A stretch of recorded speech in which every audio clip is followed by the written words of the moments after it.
ದೇವ ಅಲ್ಲಿ ನೋಡಿ ಆ ಗಂಧದ ಮಾರ್ಗದಲ್ಲಿ ಸುಂದರ ಮಾರ್ಗದಲ್ಲಿ ಅನೇಕ ಗಂಧದ ನಾರಿಯರು ಹಿಂದೆ ಹಿಂದೆ ಮಾಡುತ್ತಾ ಹೀಗೆ ಸಾಲಾಗಿ ಹೋಗುತ್ತಿರುವುದಲ್ಲ ನೀ ನೋಡು ರಾಜೇಶ್ವರಿ, ನನಗ ಸಂಭ್ರಮವನ್ನು ನೋಡುವ ಅಗತ್ಯವಿಲ್ಲ.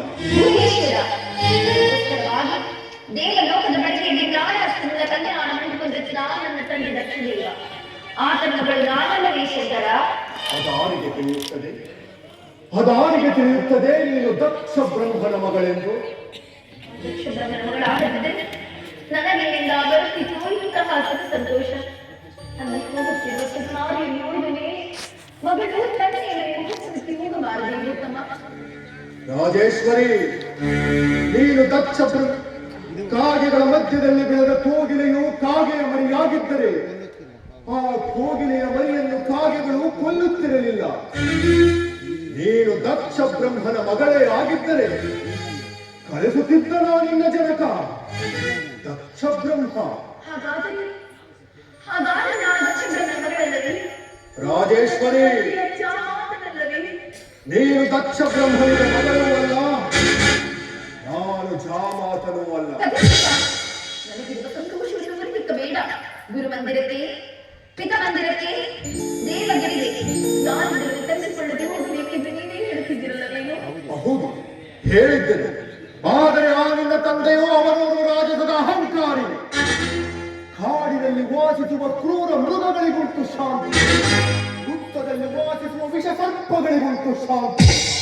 ಆದರೆ ಆ ನಿನ್ನ ತಂದೆ ದಕ್ಷ ಬ್ರಹ್ಮನಿಗೆಲ್ಲ ನಮ್ಮಲ್ಲಿನ ಶಾಂತಿ. ಮಾತನಾಡುವ ಸಂಭವ ಉಂಟು, ಮಾತನಾಡಿದ ಮಹಾದೇವಿ.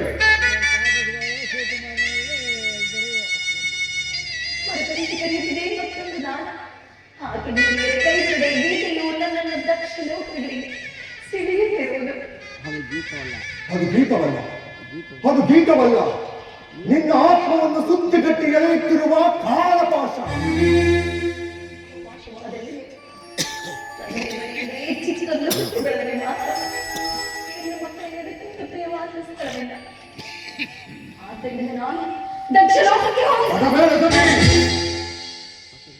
ನಿನ್ನ ತಂದೆಗೆ ನಮ್ಮಲ್ಲಿನ ವಿರೋಧವು ಅಪಾರವಾಗಿರುವುದು.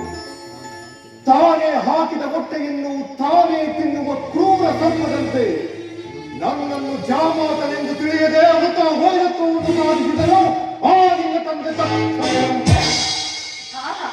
ಇದು ನನ್ನನ್ನು ಕಳಿಸಬಾರದೆಂದು ಆಶಯ ಬೈತಾಡದ ಮಾತುಗಳು ತಂದೆಗೆ ಅಪಾರ ಪ್ರೇಮಿಗಿರುವುದು. ರಾಜೇಶ್ವರಿ, ಇದುವರೆಗೂ ನಿನ್ನ ಮನನೋಯುವುದೆಂದು ನಿರ್ಧಾರಿಸಿದನು. ನಿನ್ನೆ ನಡೆದ ಸತ್ರಯಾಗ ಸಮಾರಂಭದಲ್ಲಿ ಮನ ಬದಲಾಯಿತು ನಿನ್ನ ತಂದೆ ದಕ್ಷ ಬ್ರಹ್ಮನಿಗೆ. ಅಲ್ಲಿಗೆ ಪೂಜೆ ನೋಡಿ ಸಂತೋಷ ಪಡಲಿಲ್ಲ ನನ್ನ ತಂದೆ ದಕ್ಷ ದೇವರು. ಏನು ಸಂತೋಷ ಪಟ್ಟನೆ ನಿನ್ನ ಜನಕ ಬಹಳ ನಿಧಿಯನ್ನು ಬಳಸಿಕೊಂಡ ಕಾಳಿಂದ ಸರ್ಪದಂತೆ ನಿನ್ನ ತಂದೆಯ ಜಿಜ್ಞಾಸೆಯು ಅವನ ಜೀವಾತ್ಮವನ್ನು ಸೊತ್ತಿಗಟ್ಟಿ ನಿಷ್ಠೂರದ ನಿರರ್ಥಕದ ಆ ಚಂದ್ರಾಸದ ವೈರತ್ವವನ್ನು ಸಾಧಿಸಿದನೋ ನಿನ್ನ ತಂದೆ ದಕ್ಷ ಬ್ರಹ್ಮ. ಬಯಲಾಡಂಬರ